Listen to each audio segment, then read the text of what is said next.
3, 2, 1, and liftoff of Discovery, hoisting harmony to the heavens. Hello everyone, today we are taking a look at SpaceX's incredible improvements to the Raptor engine. SpaceX's Raptor engine is turning out to be one of the most powerful, efficient, and cost-effective rocket engines in the world. SpaceX hasn't been developing the engine for a long time, yet they have already used it many times, and are constantly making improvements. This brings up the question of how powerful will the engine be, and how are SpaceX improving it so fast?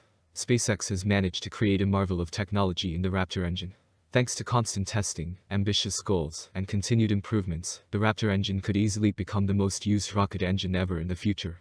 Elon Musk and SpaceX even have the goal of less than $1,000 per ton of thrust. The private space company has good reason to be working so hard on a next-generation rocket engine. On a full Starship stack, there is planned to be almost 40 Raptor engines in total. The better and more efficient each engine is, means the more cargo and the lower the cost per Starship launch. All of which is necessary if SpaceX wants to get to Mars and pay less than $2 million per Starship launch. Raptor engine background.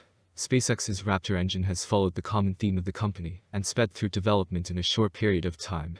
About 5 years ago in 2016, one of the first Raptor engines was built and tested.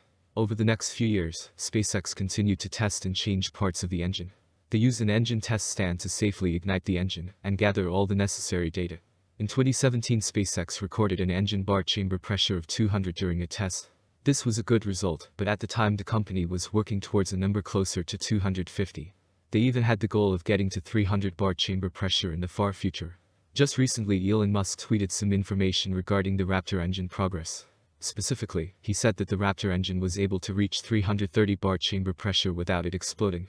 The Raptor engine was not only tested a lot on an engine test stand, but rockets as well. It wasn't until 2020 when a Raptor engine first took flight. SpaceX had not only been hard at work on the Raptor engine, but also Starship prototypes. On August 4th, SN5 along with a single Raptor engine, successfully completed a 150-meter hop. This was a very big deal for the engine's maiden flight, and a test of the development that had occurred. Raptor V1 compared to Raptor V2. The Raptor version 1, or just Raptor, is the first iteration of SpaceX's next-generation engine. There are a few main things that separate the initial Raptor from the second version. One of the first is power. Arguably the most important metric when constructing a rocket engine. The more power an engine has, the more cargo a launch vehicle such as Starship can bring into orbit and beyond. As I mentioned before, early models of the Raptor and some used on prototypes were averaging around 250 to 300 bar chamber pressure. Elon Musk revealed that SpaceX was able to reach 330 bar chamber pressure without an explosion. This is a very significant increase in power in a short period of time. Another big difference between the initial and second versions of the Raptor engine is the design. What I mean by this is the construction of the engine, and especially the large array of electronics and piping towards the top of the engine.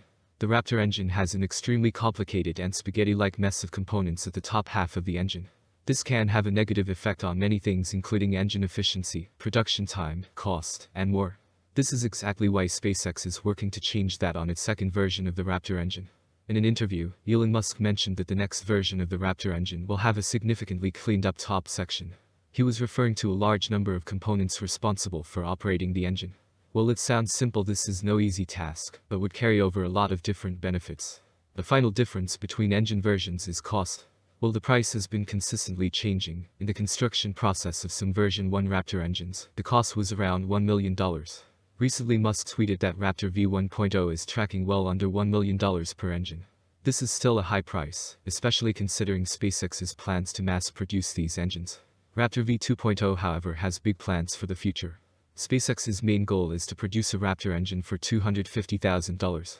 The private company is even working towards less than $250,000 and less than $1,000 per ton of thrust produced. The Raptor V2.0 has many different upgrades and changes that could facilitate the ambitious price SpaceX is working towards. Raptor development. Testing. SpaceX's immense progress on its Raptor engine can bring up the question of how they have done it so fast. One of the ways has been consistently testing the engine through the Starship program. As I mentioned prior, the first real test was on SN5 in 2020. Soon after, SpaceX performed a long list of tests with SN8, SN9, SN10, SN11, SN15, and more. This included static fires, 150-meter hops, and 10 kilometers flights, all of which gives genuinely accurate flight data that is invaluable to the company. Specifically, some of the flight tests failed due to issues with the Raptor engine. SpaceX was easily able to identify the issue and work on it extremely fast prior to the next launch attempt. This aggressive testing campaign helped and will continue to help speed up the Raptor engine development. Ambitious goals. SpaceX is known for having very innovative and ambitious goals on everything they work on. In many of the private companies' future goals, it involves the Raptor engine. Starship needs a high-quality and powerful engine if it wants to go to orbit, the Moon, Mars, and beyond. The importance and speed of the Starship program have had a significant effect on the Raptor engine development speed. With each Starship test, more changes are made not only to the prototype but the engine as well. If SpaceX were not constantly improving and working on the Raptor engine, it would slow the company down on other major projects a lot. This is part of the reason SpaceX has been developing the Raptor engine in such a short period of time. Improvements. One last aspect of Raptor development has been the constant improvements. As I pointed out prior, there have been a lot of changes between Raptor V1.0 and V2.0. Through the testing campaign and much more, the private company has made consistent improvements to the engine. Specifically, they have worked towards simplifying it. This has helped them produce more and speed up the engine development time. Conclusion. SpaceX's Raptor engine is a marvel of technology and engineering. At the current pace, the Raptor engine is set to be one of the most powerful, efficient, and cost-effective rocket engines in the world. This is necessary if SpaceX wants a working Starship capable of going to Mars and beyond. SpaceX has also managed to develop and improve its Raptor engine in a very short period of time. They have done this through aggressive testing, ambitious goals, and constant improvements. As time goes on, we will see how Raptor engine development continues, and its future impact on the space industry as a whole. Thank you very much for watching.